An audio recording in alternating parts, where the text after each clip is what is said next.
என்னோட வாழ்க்கையில் பல கஷ்டம் வந்து கஷ்டத்தை போக்கினாலும் இப்போ இருக்கிற சூழ்நிலையில் என்னால் என்ன பண்ணுறதுன்னு தெரியல.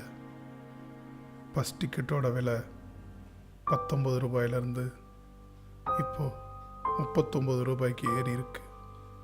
ஒரு நாளைக்கு 78 ரூபாய் ஆகுது.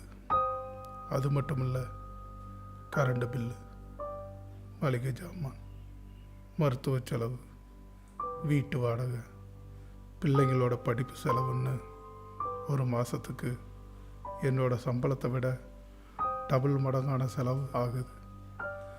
இந்த விலை உயர்வால் மாத சம்பளம் 1 லட்சமோ 1.5 லட்சமோ வாங்குகிற அரசியல்வாதிங்க பாதிக்கப்பட போகிறதில்ல.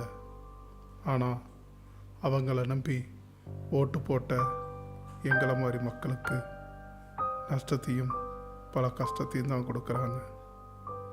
இப்போ இருக்கிற சூழ்நிலையில் இப்போ நான் எந்த வழியை தேர்ந்தெடுக்கிறது?